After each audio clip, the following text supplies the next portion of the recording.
So, lads, we have got to talk about it. We got to talk about what is the biggest thing for the Fever. Lynn Dunn said it, and then obviously Lynn Dunn got fired, and it's obviously keeping the Splash Sisters together. That's the most important thing.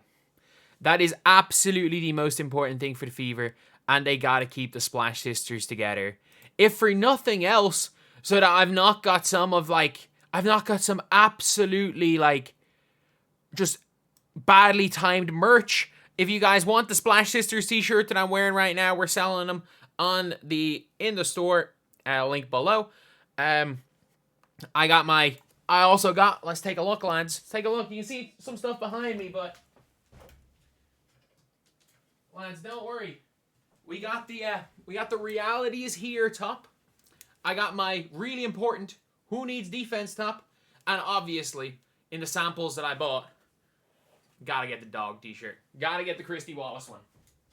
So, yeah, let's talk about the actual topic now. Let's talk about the actual topic, and it is going to be Kelsey Mitchell and Caitlin Clark. And there is nothing I like more than seeing Kelsey Mitchell talk positively about playing with Caitlin Clark, and she's going nowhere. Let's be real. She's going nowhere. Unless Indiana don't give her the max. If Indiana give her the max, she's staying. If they don't give her the max, she's gone. That's basically what it is. Take a listen. What's up, friend? I just want to say congratulations on the award, man. You deserve it. You've changed the world in so many ways. If you've done it with so much grace. And I'm so happy to take the floor with you, to be a part of this experience. And I want to tell you to give yourself some grace, kid. You've done a lot of things that not a lot of people can do. And from me to you, I'm always going to be a fan. I'm always going to be in your corner. I'm always going to be in your backcourt. That is the line where everyone's like, I'm always going to be in your backcourt. Like, as soon as she says, I'm always going to be in your backcourt, she smiles. I think that's a hint where she's been told, we're giving you the max.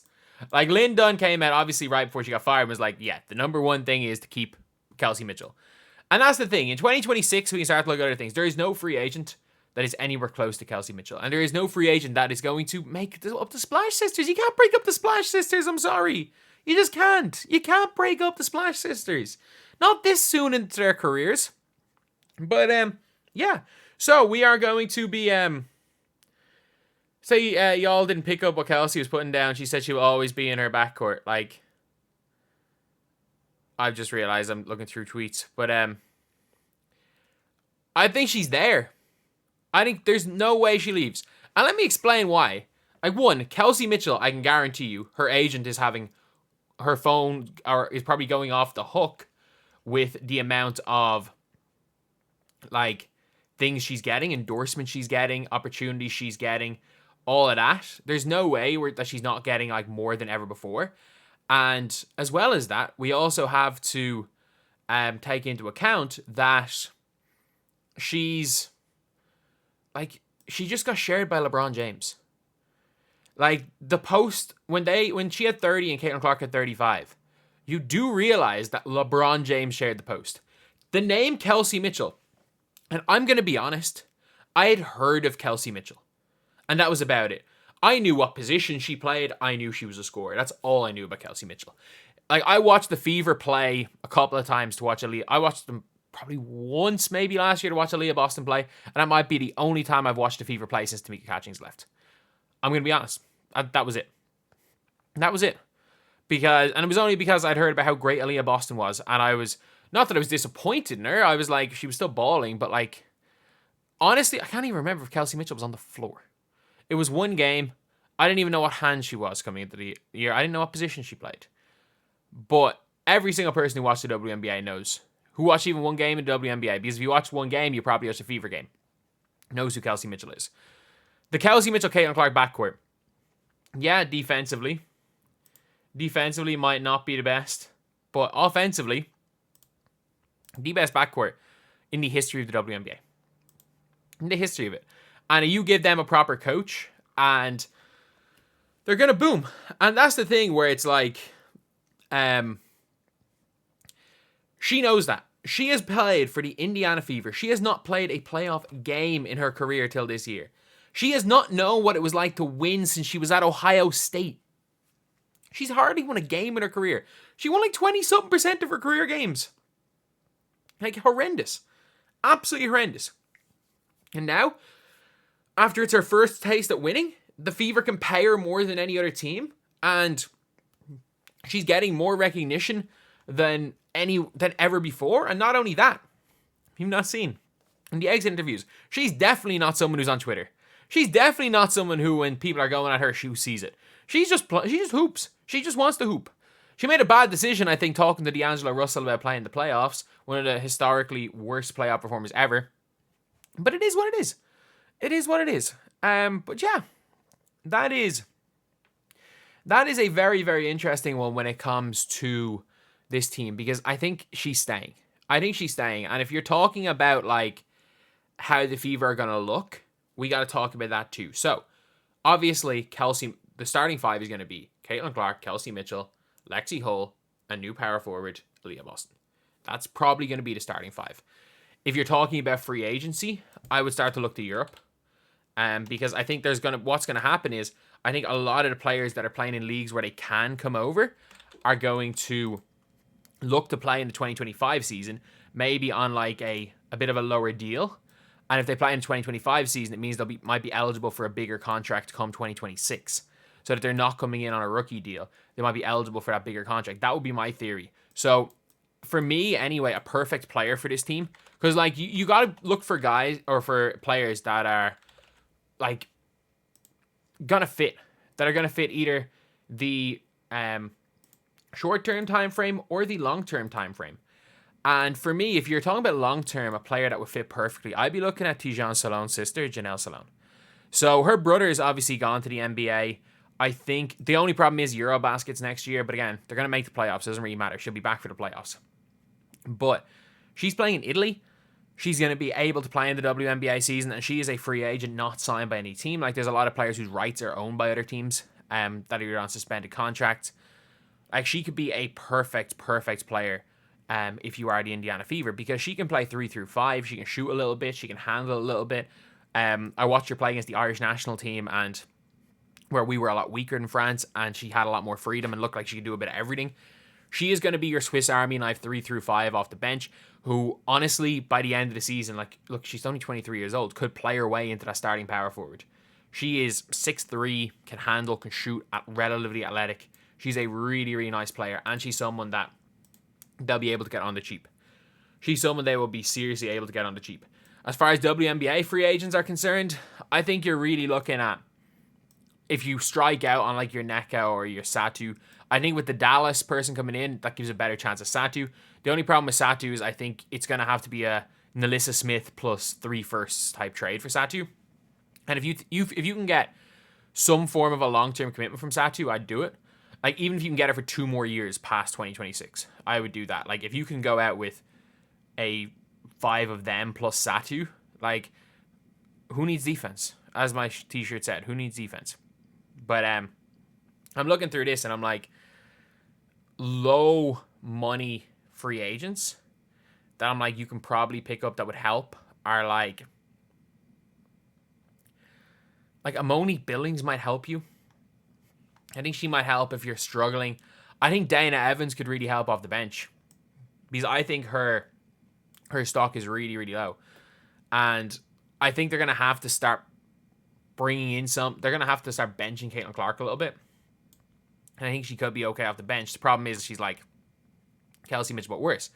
Someone like Azanda Lassini could be good, but you don't know how they're going to play necessarily like with a team that isn't the Lynx, because the Lynx are such a good team. So that's probably what I'd be looking at, because I think I think the Splash Sisters are there. I think Aaliyah Boston's there long term, and I think Lexi Hull's there long term. And it's building around that. It is either finding an upgrade on Lexi Hull, but it's finding a bench. Like, Temi Figbenle fits. If you can get off Damaris Dantas, get off Damaris Dantas. Like, if the best case scenario is that one of Katie Lou Samuelson or Damaris Dantas are taking the expansion draft, I think Katie Lou, after another year, she will be probably back to being a competent bench player. I don't see, like, a horrible contract, but I don't see her being too bad. So if you can keep Grace Berger, if you can keep Grace Berger, Katie Lou, and actually use Grace Berger, Katie Lou, and Temi off the bench, and then like even like bringing in Janelle Salone off the bench, like that's good enough as is for your 9-1 rotation. And then if you can get a Satu, great. If you can't, just try find an overseas player. Try convince MMA someone to come back over. Try to, like, Salone could slide into that power forward slot. I think she would be a better fit than Alyssa Smith. Or heck, if it's a new coach, keeping Alyssa Smith. I'm going to be honest, if it's a new coach, keeping Alyssa Smith. So when we're talking about the Fever, I don't see a scenario where she would leave. I don't think there's a scenario where Kelsey Mitchell on the court she's not going to get a better situation on the court. As far as her own brand, she's not going to get a better situation unless she really hates Indiana. Now, that's the only reason, unless she really hates the city. She's not going to play with a better group of players, like, as people. She's not going to have this, like, if she goes, let's just say, I'm trying to get a team that has cap space that she could go to. If she goes to, let's just say, hypothetically, the Mercury to replace Taurasi. Yeah, the Mercury's a great franchise and all. She's not getting LeBron James tweeting about her. So, she's in the biggest market. She's been hooping for her whole career, but is now finally getting the recognition for it. Leaving now would be the dumbest thing she could do. And the only reason, for me, I'm like, it's not a crazy decision if she leaves is if Indiana don't offer the max. Indiana have the money to offer her a max. Or, if they want her to take the Shaq deal for Miami, if they pull her aside and say, look, we know you can get $200K, or we know we can give you $240K, or what, I think it's $240K Supermax. Your contract this year was $200K. If you take $200K, we've got Satu. And I can guarantee you, with you, Satu, Caitlin, Aaliyah Boston, and Lexi Hull, you will make $40K in endorsements. Or, you know that deal the Aces have for $100K? The Indiana Tourism Board is going to pay you $300K, pay every player $300K for staying. We're not even paying every single player. You know what? The Indiana Tourism Board wants you and Caitlin to do they want you guys to do a promo for the Indiana Fever. They're going to pay you $300K each. So if you're willing to take $40K less, we get Satu, and obviously we'll help you out with that. Because I think every team's going to do something. If the Aces got away with it, every team's going to do something similar. That is the only reason, the only reason I think she should stay if they don't offer her max, if it's like a Shaq situation, LeBron, Bosh, Wade situation, where it's like, take a tiny bit less and we're going to compete for a championship. And we've got like another all-star there. But other than that, if they offer her a max, or they offer her $200K plus, and they bring, with the guarantee that they're bringing in a teammate that's going to boost her like commercial revenue to the stratosphere, she's staying. Like, there's no reason for her to not stay. There honestly isn't. People are like, oh, go Chicago. Why? So you can win 15 games next year instead of 25? With more toxicity? With the same social media crap? On a worse team? With Kennedy Carter, who's a carbon copy of you? Without a point guard who passes you the ball? No. She's going nowhere. She's going absolutely nowhere.